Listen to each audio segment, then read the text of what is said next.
There are 4 main breakup stages. Does anybody know this? 4 main breakup stages are conflict. First is conflict. Conflict means that you are making everything a big deal. Yeah? Little tiny things that didn't bother you before. Now they are becoming a big deal. And there are loads of other things coming in from 5 years ago, as I said. This is because there is so much unresolved conflict, it's just piling up. It's that weed overgrowing your garden. Yeah? So that's the first stage, conflict. The second stage is disconnect.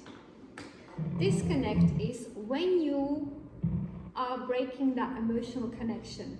You no longer go to your partner for love and support. You go to other people, you go to your friends. Don't do that, by the way. That's the worst thing you can do. Don't ever ask your friends for advice. Because they are going to be giving you advice from their perspective, only what you told them. They don't see the other side. And also they are going to incorporate their own fears into it. So if anything happened to them, like maybe somebody had an affair, oh yes, he's definitely doing it, or she's definitely doing it, yeah? Do not believe your friends. Friends will take your side and make things worse, usually. You might have one, but it's very unusual, that is very kind of leveled and takes everything into consideration in a more natural, neutral way, but usually not. So disconnect is you go to other people for emotional support, you don't go to your partner, yeah? Parallel living.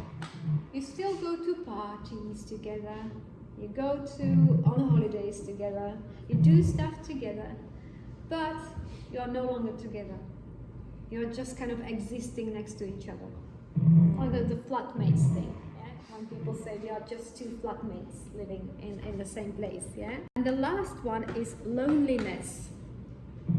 Now we are interdependent human beings, we need other people. When you are going through disconnect and parallel living, you are then following into loneliness. In loneliness, people usually start looking for their needs and wants to be met somewhere else. This is where the infidelity comes in usually. The relationship starts breaking, not because of the infidelity. The breakup comes from the first stage, the conflict, disconnect, parallel living.